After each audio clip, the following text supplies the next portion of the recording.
Alaikum warahmatullahi wabarakatuh al'umma wannan gida yana muku barka da wannan lokaci. Yanzu dai karfe 12 na dare. Na so na ɗan yi bayani a gurguje a kan wannan littafi mai suna kundin kitabu, wanda dama na gaya muku mafi akasari sirrikan da ke ciki na manya-manyan littattafai ne wanda suka shafi kamar irin su Shamsul Ma'arifi da sauransu, Gayatul Hakim, Siratu Harut wa Marut da Lataf al-Awaris da irin su Tabantusi, Siratu Kumfani ko fi makano ga sunan dai da sauransu mafi akasari. Yanzu na shiga wani shafi ne kuma na ga wani lakani. Farko dai kamin na ci gaba akan wannan bayani, idan kai bako ne ka yi mana subscribe a cikin wannan gida inda ka kasance kai ma wato malami ne wanda yake karuwa akan wannan ilimukan da muke badawa da izinin Allah. Wannan za ku ga rubuta mai da ganye halittar kifi, wato rufa ido ne. Kun ga a saman nan babu wani shafi da aka rubuta ko yana cikin shafi na kaza ne, amma da na dubu nan na ga yana kuma shafi na 6 ne, a shafi na 7 ne inda ake magana akan ilimi haske ne, jahilci duhu ne. A shafi na 8 nake so na yi magana. Kai ba ma shafi na 8 yake ba, shafi na 9. Shafi na 9 ne, hatsarin mu'amala da ruhohi ba tare da izini ba. Yauwa shafi na 9 ne inda yake bayani akan hatsari da mutum zai fuskanta, wato mu'amala da ruhohi ba tare da izini ba. Kada ku taɓa yin ƙoƙarin mu'amala da ruhohi ba tare da izini ba. Duka dai bayanai a ciki. To kuma a cikin nan da ya zo kamar su shiga cikin ruɗani, kun ga sai ya tsallake wasu haruffa na sai ya dawo rukuni, amma ba a ce rukuni na kaza ba, aka ce juya ganye halittar kifi. Nan bayanai ne inda aka ce akwai wani tsohon malamin lissafi da asiri daga yankin Asaf a ƙasar Yamal wanda ake kira da Malam Suleiman a Kasnawi. To wato sunan wanda ya bayani ina ga akan wannan littafi kenan, wanda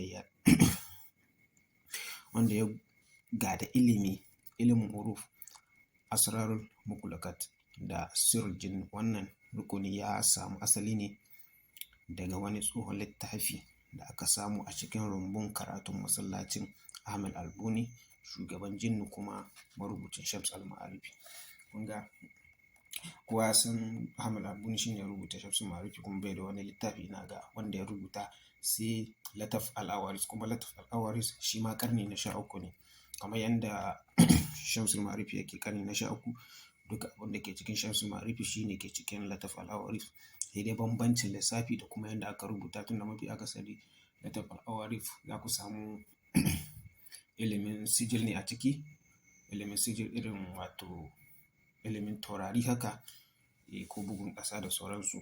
Amma duk mafi akasari abin da ke cikin Shamsul Ma'arifi, kun ga cikin Shamsul Ma'arifi mafi akasari abin da ke ciki shine ilimin asararu. Asararu. Na'am, bari na ci gaba da bayanai na duba ga lokaci. Za ku ga rubuta mai da ganye halittar kifi. Kun san dai akwai rufa ido da dama wanda ake mai da ganye zuwa halittar kifi, kuma irin misali kaucin gora, wanda idan an sa ruwa aka ɗan yi wasu surkulli za ku ga ya koma kifi. Sannan kuma irin baƙarama da ake ɗauko kan gamsheka a yi wani abun a shuka ta hito shi ma ya koma maciji da sauransu. To kun ga nan abubuwan da ake buƙata an yi magana a kan shi, kalbashi bari in tsallake shi. Sannan an yi magana lokacin da ake so a yi, wanda aka ɗebo, wani lokacin da ake ɗebo, wanda aka ɗebo tsakanin ƙarfe 12. An yi magana akan ruwa daga makiyayar dare, wato wanda ake so a ɗebo tsakanin ƙarfe 12 zuwa ƙarfe 2 ake ɗebo wannan ruwan. Sannan ana amfani da ganyen kuka ko ganyen tsamiya da ruwan zanzam, to ƙwarya da sauransu dai. Sannan kuma sunan abubuwan da ake kira barhatiya da kashafiya. Kusan kowane aiki na ruhi yana da iskar da ake kira, ko da ko rufa ido ne, da kuma yadda ake yi, yadda za a wato yi abubuwan da sauransu.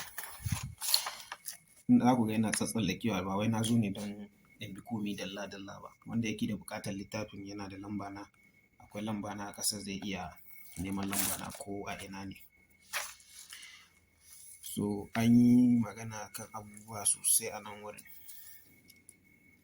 Na ga duk cikin bayanan abubuwan da ake buƙata in na rubuta abubuwan da ake buƙata.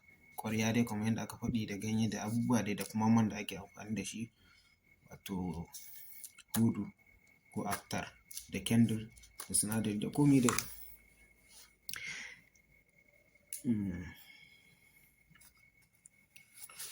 Bari in tsallake nan wurin. Shi ma na ina ga akwai wani sirri ne amma a ɓoye yake. Ban samu na sakulo shi ba. Nan kuma ruƙiya ce. Ruƙiya mai ƙarfi don korar jinni daga mutum, daga cikin mutum kenan. Aiki bisa Alƙur'ani da Sunna halal ne kuma yana da ƙarfi idan ka yi da imani. Sharuɗin kafin farawa, kai mai karanta ruƙiya ka kasance cikin alwala, ka nisanci manyan zunubai, ka kasance dai cikin tsarkake kake. Misali, ba ka shakka wani duk da ɗan adam bai abun nan da zunubi amma kai ka san cewa akwai lokutan da kake tsarki, akwai lokutan da kai kanka ka san ba tsarki kake ba. Zunubai sun yi ma yawa. Na'am.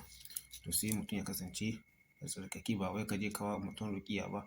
Ya kasance aljanin da za ka hito da shi ma ya fi kusanci ma da Allah kai ɗin ma. Ba ka tsaye da sallah, ba ka azumi, ba ka zakka. Sannan ka ce za ka yi ruƙiya. Komi ilimin ka aikin banza kake.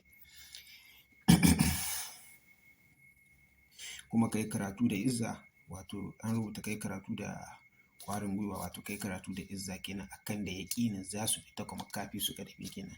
Kada ka ji tsoron jinni, kada ka taɓa jin tsoron shi. Kaga suna jin gajiyar tsoro. Kuma duka dai yanda dai shi ma za a yi abubuwan da sauransu. Wannan ina ga shi ne mataki na farko. Wannan shi ne mataki na farko. Mataki na biyu, mataki na uku, hanyoyin ruƙiya masu ƙone jinni. Wannan duk ruƙiyar kala kala ne fa. Wannan na farko, wannan na biyu, nan kuma an yi niyya. Mataki na biyu, nan kuma hanyoyin ruƙiya masu ƙone jinnu. Wato idan kana so ka ƙone iska kenan. Ga wasu ayoyi daga cikin Ƙur'ani wanda ake amfani da shi ga mataki na huɗu. Yawwa. Wannan kuma shi ma mataki na huɗu ne. Abubuwan da ake amfani da shi kenan. Ruwa da man zaitun da sauransu. To ina ga zan tsaya haka duba ga lokaci da kuma dare ya yi. Na gama karatu ne shine na ce to bari na ɗan haska ma al'umma.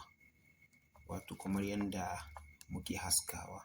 Duk da cewa dai ba mu fara karatu ba gaskiya. Amma za mu fara karatu da izinin Allah. Wanda yake bibiyar wannan channel ɗin, idan kai baƙo ne ka yi mana subscribe. Domin idan mun fara a'aza abubuwan da ke cikin wannan littafi kai ma za ka kasance kana ƙaruwa da shi. To ina muku barka da wannan lokaci.